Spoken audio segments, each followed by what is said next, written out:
It looked like Adam Silver has found himself in some serious hot water over the management of the WNBA. And is they faking ratings? I don't know, but we finna talk about it. WNBA is on the heels of a major growth or a major black hitting the wall. Yes. Adam Silver just made the biggest mistake of his career, and now he's begging Caitlin Clark for forgiveness. What started as a routine interview turned into one of the biggest PR disasters in WNBA history. Fans are furious, players are speaking out, and insiders say Silver's been secretly calling Caitlin's reps, trying to fix everything. But here's the question everyone's asking. What did he say that caused this chaos? So Thanos finally stepped out and started talking about the crazy nonsense of a civil war that's going on between Iron Man or Iron Woman, Kathy Engelberg, and Captain America, Nafisa Collier, man. We're about to get all the way into it, man. So, let's rewind. Adam Silver sits down with NBC News. It's supposed to be the usual smooth corporate talk about leadership, growth, inclusivity, and all the buzzwords that sound great but mean nothing. Then, out of nowhere, Silver says the quiet part out loud. He admits the WNBA doesn't just have financial challenges, it has relationship issues. That one sentence hit harder than a flagrant foul. Have to talk about this recent interview Adam Silver just did on NBC, because this interview right here has caused a bunch of friction within the WNBA. Shout out to the young lady who actually put this video together. I don't really know her name. She kind of reacted to it all, and we finna listen to her reaction, because this is the current state of the WNBA, and Adam Silver is looking real spooky. You can choose to sell your team in your same market. You can't choose to sell your team to a different market, and that's where it stands right now. Hartford is in the market. No, it's not. He might as well have confirmed what every fan's been shouting all season long, that the league is broken from the inside out. Social media exploded instantly. Players were giving him side-eye, fans were losing their minds, and overnight, Adam Silver became the face of WNBA dysfunction. It wasn't just that he said something controversial, it's that his comments sounded like he was defending Commissioner Kathy Engelbert, the same person many believe has been holding the league back. One fan wrote, "Silver just threw the players under the bus to protect his buddy." And the moment he downplayed Caitlin Clark's impact, the internet snapped. See, this is where things got nuclear. Caitlin Clark isn't just another player. She's the reason people are watching. Ratings skyrocket every time she steps on the court. Ticket sales? Through the roof. Merchandise? Selling out in every arena. Social media? Every single post with her name in it breaks the algorithm. She's basically the WNBA's entire marketing department rolled into one person. So when Adam Silver tried to act like the league's historic growth wasn't tied directly to Caitlin Clark, fans took it as an insult, not just to her, but to every fan who made this season matter. It got worse. That same week, reports claimed WNBA finals ratings had doubled. Great to be here with you guys today. Oh, they're really not gonna like this. They are really not gonna like this. The truth shall set you free. The truth shall set you free. And the truth is, though everybody was doing backflips after game one, woof, 1.9 million, 2.5 million. Oh, there were a lot of backflips being done.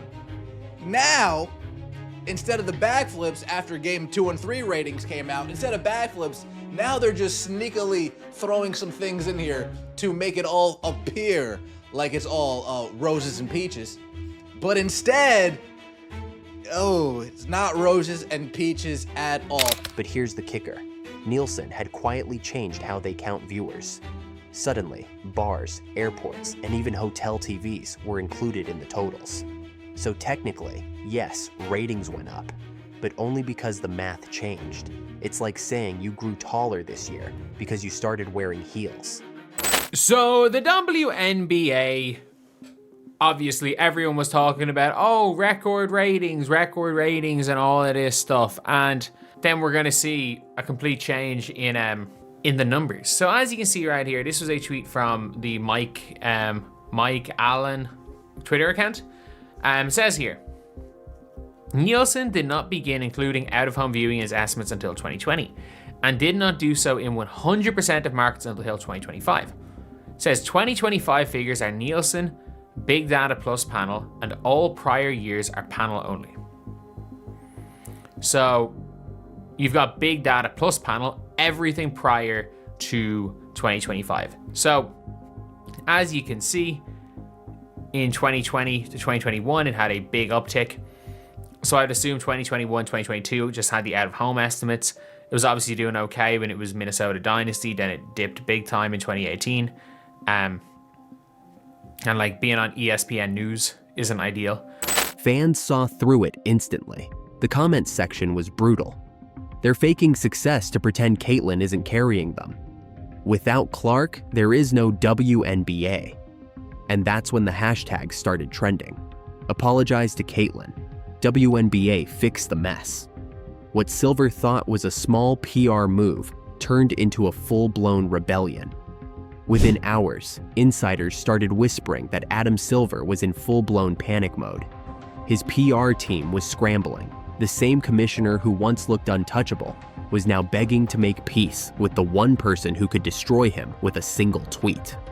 Sources say he started calling Caitlyn's reps behind the scenes, claiming his comments were misinterpreted. He told her he valued what she's done for the sport and wanted to involve her more in league decisions. Translation, he's on an apology tour. And honestly, it's wild to see the power dynamic flip this fast. Usually, it's the players begging the league for recognition. Now, it's the league begging Caitlyn Clark to stay. Because let's be real, she doesn't need them anymore. She's got Nike, Gatorade, and State Farm cutting million-dollar checks. She's getting paid $500,000 per speaking gig. Her face is on more billboards than the league's own logo. If she wanted to take a year off, she'd still out-earn half the WNBA combined. That's what terrifies Silver. Because without her, the WNBA's so-called historic growth collapses overnight. No Clark, no ratings. No ratings, no sponsors. No sponsors, no league. So yeah, when fans say Adam Silver is begging for forgiveness, they're not exaggerating.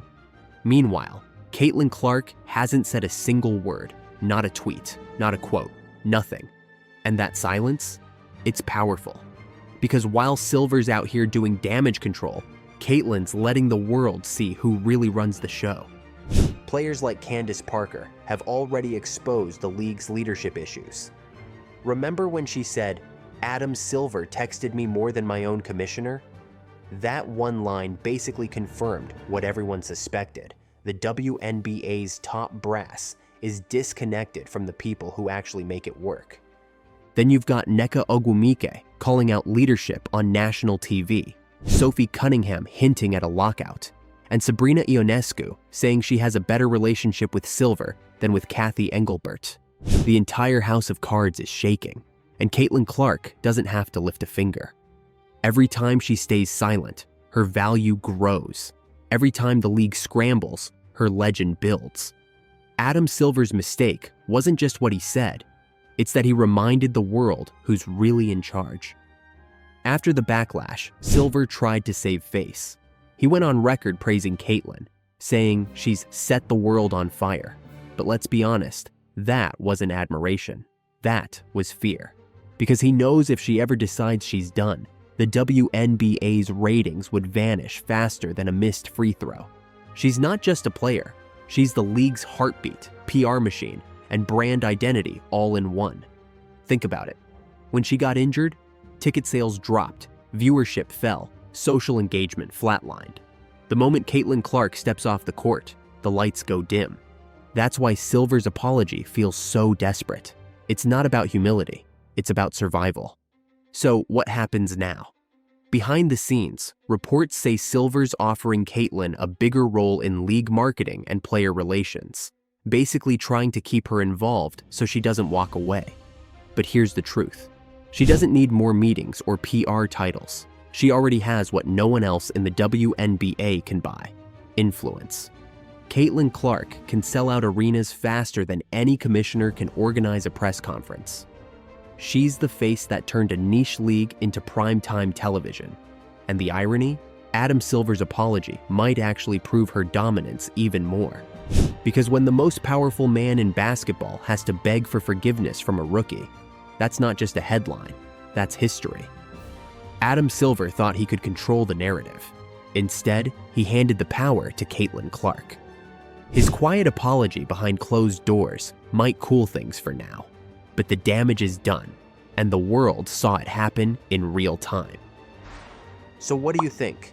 Should Caitlin forgive him or make the WNBA sweat a little longer?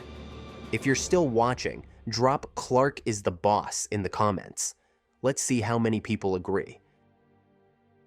You know what it is. You already know what it is. It's the takeover. The takeover has already happened. Worldwide CC. Worldwide CC, Caitlin Clark taking over all sports. All sports want in on the Caitlin Clark business. It is so unfortunate that the WNBA has dropped the ball in this major way. The WNBA is in full-blown panic. Caitlin Clark and the entire Indiana Fever have just made the most shocking move in women's basketball history. They're heading to Europe. Fans across Greece and France are already chanting her name, wearing her merch, and calling her the face of women's sports. Let's head over to Europe. How about this? How about this? Caitlin Clark jersey spotted in the Greece versus France Eurobasket game. They wearing the Caitlin Clark Iowa jerseys in Greece versus France. This is international stardom, worldwide stardom. But back home, chaos, panic, fear, because this could be the end of the WNBA as we know it. So how did we get here? What pushed Caitlin Clark, the league's biggest star, to walk away from the very organization she helped save? After months of fouls, drama, and disrespect, Caitlin Clark has finally had enough. For months, she's been the punching bag of the WNBA, the player everyone targets, the one refs refuse to protect, the one commentators turn cold on the second she hits a logo, 3. And yet, she's the only reason millions of new fans tuned in. She sold out arenas, broke records, and made people care about women's basketball again. But instead of celebrating her, the league treated her like an outsider. Every game felt like a battle, not just against opponents, but against the system itself. Then came the moment that changed everything. Caitlin sat down for an interview with Ariel Powers. Caitlin Clark was on Ariel Powers' blog. We gotta take a look at some of the things she had to say about the Indiana Fever organization, the higher-ups, the whole situation, the new players included. There was a lot that was said. We've been wondering, how does she really feel about like all of these new people coming in, the decision makers, all of this stuff. They discussed some of these things in Ariel Powers' blog. And for the first time, she didn't hold back. She didn't whisper. She roared. And in that moment, fans knew something was about to explode. She looked straight into the camera and said 7 words that broke the internet. "I just want to play basketball, not politics." That one line set the internet on fire, because it wasn't just a quote, it was a message. She wasn't angry, she wasn't bitter, she was done. Done being controlled, done being disrespected, done being treated like a problem for bringing too much attention to the league. And then came the leak. Reports start circulating that Caitlin Clark isn't just stepping away, she's leaving. And she's taking the entire Indiana Fever with her, but not to retire, and not for a vacation. They're reportedly heading to Europe for a movement. And it is the league, the Essential Travel League. I don't know what it's going to be called. It looks like they're going to be having 7 2-week tours. I would assume, my guess would be they play East Coast America, they play West Coast America, they start getting out arenas. I'd say they play East Coast, West Coast, break for a few weeks, because again, it's only 14 weeks in, which is just over 3 months, and they have 6 months to do it, so they're gonna have equally as much time off. The news spreads like wildfire. Social media explodes. ESPN stays quiet, but fans, they're screaming. Caitlin's leaving? The Fever are done with the WNBA? And here's the kicker. Sources say Caitlyn has been training with Major League Baseball coaches for weeks. A new crossover partnership is forming. Baseball meets basketball. America meets Europe. And at the center of it all, Caitlyn Clark. When she lands in Europe, the footage is unbelievable. Streets packed, fans in Greece and France waving Caitlyn Clark flags. Kids painting her initials, CC, on their faces. Entire arenas filled with people chanting her name. She's not just an athlete anymore. She's a movement, a symbol of change. Clips go viral instantly. Fans in Paris, Athens, and Madrid wearing her jersey. People holding up signs that say, "We love you, Caitlyn." The hashtag #CCRevolution starts trending worldwide. Meanwhile, back home, WNBA executives are in meltdown mode. Sponsors are calling non-stop. Networks are panicking. Because without Caitlyn Clark, there are no record crowds, no viral highlights, no national buzz. The league's golden ticket has just walked out the door, and they have no idea how to stop her. And if that wasn't bad enough, the league's biggest moment of the year, the finals, turns into a PR disaster. Commissioner Kathy Engelbert walks on stage to hand A'ja Wilson the trophy, but instead of cheers, the arena erupts in boos.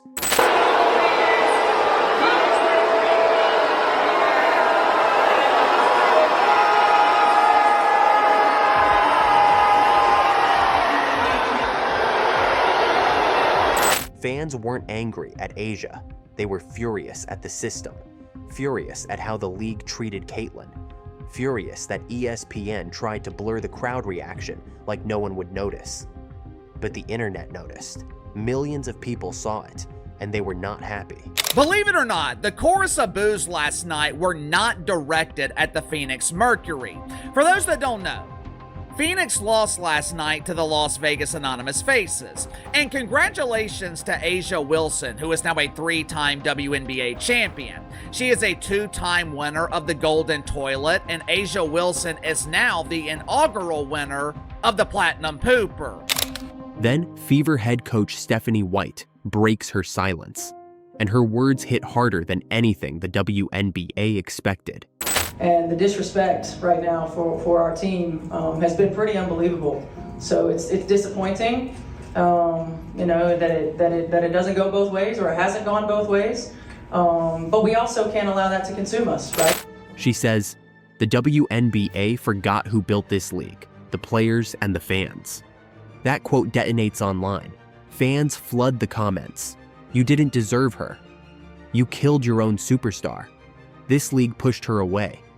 Within hours, hashtags like "You pushed her away" and "CC Nation" are trending everywhere. The WNBA's response? A short, robotic statement. We thank the Indiana Fever for their contribution to the league.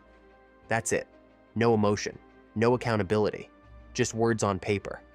And that silence spoke volumes, because deep down, everyone knew what had just happened.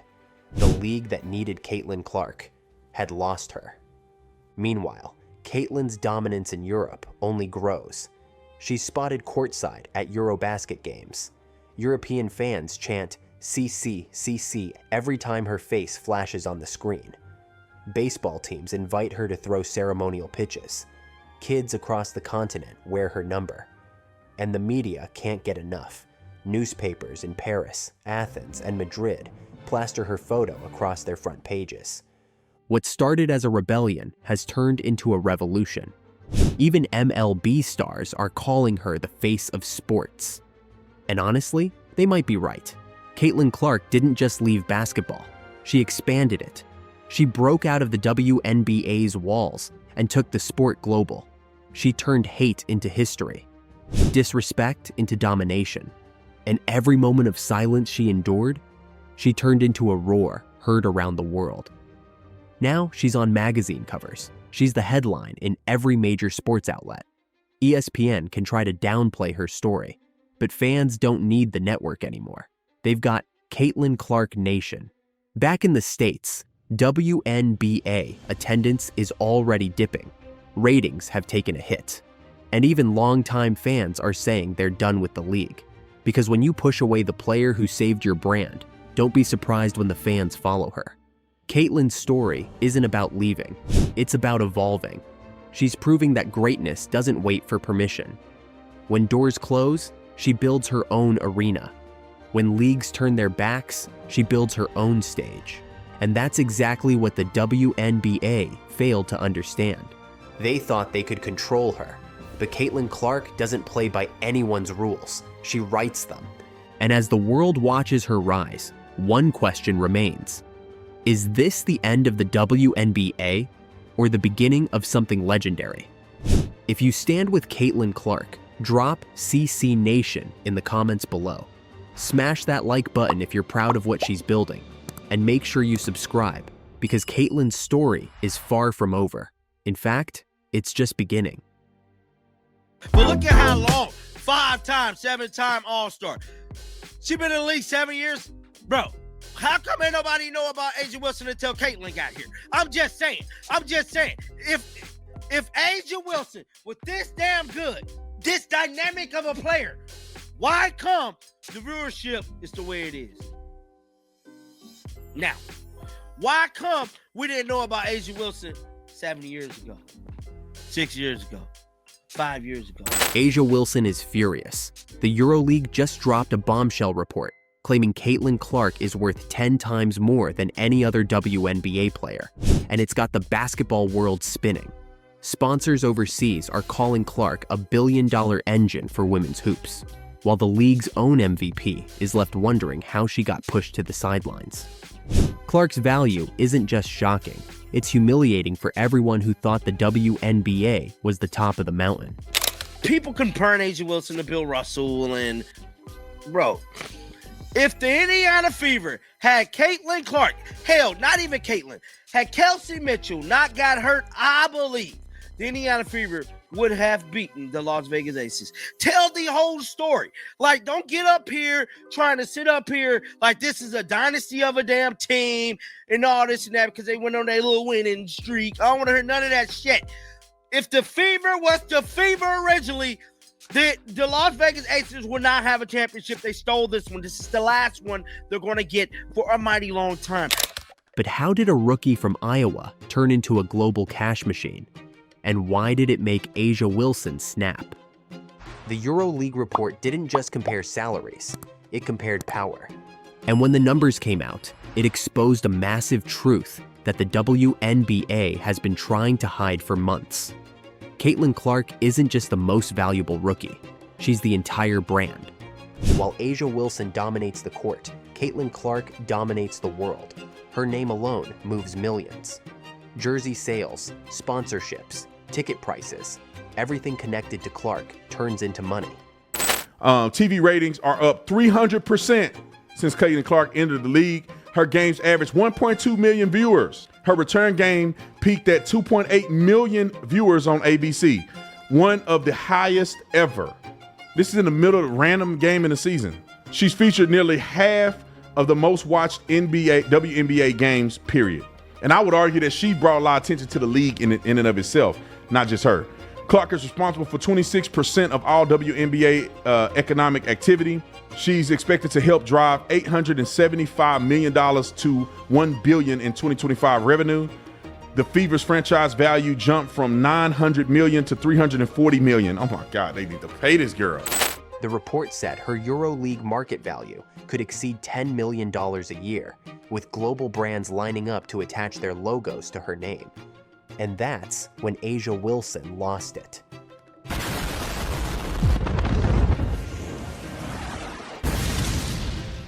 Because here's the thing, Asia's not just any player. She's the reigning MVP, a champion, a defensive monster, and one of the faces that built the modern WNBA. She's worked for years to earn respect. This dynamic of a player, why come the viewership is the way it is? Now, why come we didn't know about Asia Wilson 7 years ago, 6 years ago, 5 years ago? Why come we ain't know about her then? Why we ain't know about Asia Wilson then, bro? I don't want to hear none of that. If it wasn't for Caitlin Clark, When nobody care about Asia Wilson, bro? When nobody care, bro? Yet somehow, a rookie came in, played one season, and suddenly became the league's financial messiah. The timing couldn't have been worse. Nike had already signed Caitlin to that record-breaking $28 million deal, the biggest endorsement in women's basketball history. But what happened after? Nothing. No commercials, no merch drop, no signature shoe, just silence. And that silence turned into noise. People started to ask, what's going on? Why would Nike give Clark that kind of money and then completely ghost her? Rumors started flying. Some said Nike was terrified, scared of backlash if they gave a white rookie her own shoe before Asia Wilson, their longtime athlete and reigning MVP. That's when Asia posted her infamous line, not directly aimed at Clark, but everyone knew what she meant. She basically said, what's delayed isn't denied. Translation, she was tired of being overlooked. And that one post lit social media on fire. Suddenly, everyone had an opinion. Half the internet said Clark's popularity was good for the game. The other half said it was corporate favoritism, a reflection of who the media chooses to hype. But underneath the drama, there was a deeper issue nobody wanted to say out loud: race, marketability, and what sells in women's sports. Commentators started revisiting old history. How Nike once gave Cheryl Swoops the first ever women's signature shoe back in the 90s, a huge step for representation. But since then, nearly every woman to get her own line had been white. So when Nike crowned Clark before honoring Asia, it didn't feel like progress. It felt like deja vu. Then came the twist. Leaked reports claimed Nike was delaying Clark's signature shoe until 2026. The reason? Optics. They supposedly didn't want to anger fans by putting Clark's line out before Wilson's. That rumor hit like a bomb, because if it was true, it meant Nike had created a mess so big they were paralyzed, caught between two of their own stars. Meanwhile, the EuroLeague didn't care about optics. They saw dollar signs. Clark's international fame was exploding. Her highlights were trending in Europe. Her name was selling out arenas across the US, and fans overseas were literally begging their teams to sign her for the offseason. And that's when Asia's frustration hit its breaking point. She'd just led her team to another dominant season, but the world only wanted to talk about Caitlin Clark. Every headline, every debate show, every sponsorship conversation came back to her. Asia's fans started pushing back, saying she deserved the same treatment. They argued she is the WNBA's foundation, not the rookie. That she's earned her place through sweat and championships, not media hype. But that argument didn't change the numbers. Caitlin Clark was pulling in more global attention than the entire league combined. The EuroLeague report confirmed it. Her sponsorship reach, her fan engagement, and her ability to sell tickets dwarfed everyone else. That's why this story blew up. Because it wasn't just about two players. It was about what defines value in sports: proven dominance or commercial impact. And while Asia Wilson saw a rookie skipping the line, the world saw something else: the first true global superstar of women's basketball. Then everything flipped overnight. After months of silence and speculation, Nike finally broke the tension, announcing that Asia Wilson would be getting her own signature shoe, the A1, set for release in 2025. Fans went wild. But then came the twist that nobody saw coming. Asia had known about the deal for 2 years. She'd been under a non-disclosure agreement the whole time.